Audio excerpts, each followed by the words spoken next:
উপহার দিয়ে যাচ্ছেন। বাংলাদেশ আজকে বিশ্ব দরবারে উঁচু করে দাঁড়িয়ে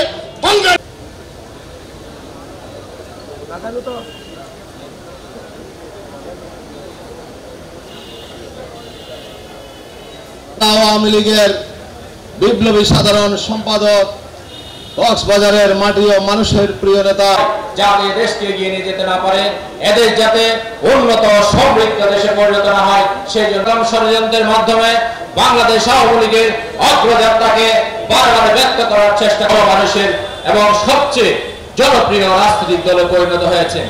আজকে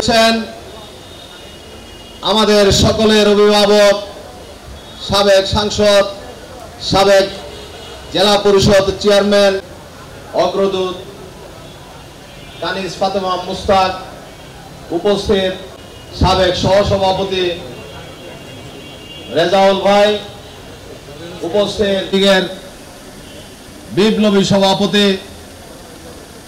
তরুণ প্রজন্মের অহংকার নজিবুল ইসলাম, নেতৃবৃন্দ, সহযোগী সংগঠনের সভাপতি সাধারণ মুজিবুর রহমান এখানে বক্তব্য রেখেছেন।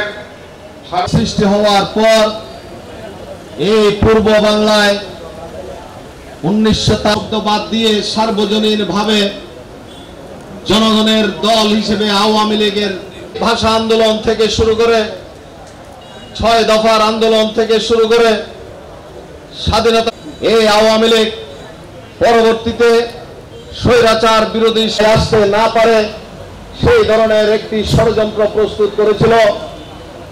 সকলে মুখে মুখে বলতে বলতো রক্ত এবং রাজনৈতিক উত্তরাধিকার গণমানুষের নেত্রী পরিকল্পিতভাবে বাংলাদেশকে আজকে একটি মডেল, বাংলাদেশের উন্নয়নের মডেল নিয়ে আজকে বিশ্বের দরবারে আজকে বাঙালি জাতিকে একটি সম্মানের জায়গায় নিয়ে গেছেন।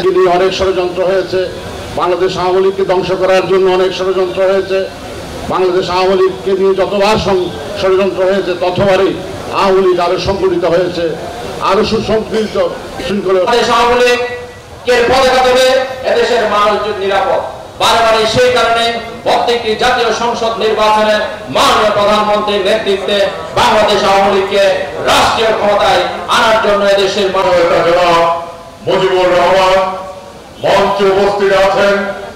আজকের এই আলোচনা সভার সম্মানিত অতিথি বাংলাদেশ আওয়ামী লীগ জাতীয় পরিষদের আওয়ামী লীগের নেতা কর্মীদের আত্মত্যাগ এবং তাদের রক্ত চলেছে।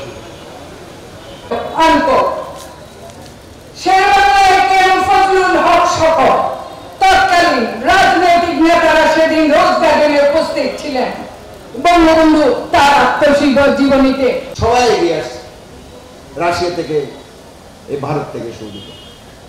তো ভারতে আমাদেরকে অনেক আশ্রয় দিচ্ছে। ভারতকে তো আমরা ভাই হিসাবে মানি, বন্ধু হিসাবে মানি, কিন্তু ভারত তো আমাদের কি, ভারত আমাদের পার্শ্ববর্তী। সিপাহী নিঃস্বার্থ কেরানি এই পাকিস্তান হলে আজকে রাষ্ট্রপতি আমাদের দেশে, প্রধানমন্ত্রী আমাদের দেশে, সমস্ত মন্ত্রিত্ব আমাদের দেশে, এটা বঙ্গবন্ধুর কারণে আজকে আমরা এইগুলো সৃষ্টি করতে সক্ষম হয়েছি। প্রিয় ভাই বন্ধুরা, আজান হবে, আনন্দ র্যালি করেছি, কেক কেটেছি। আজকে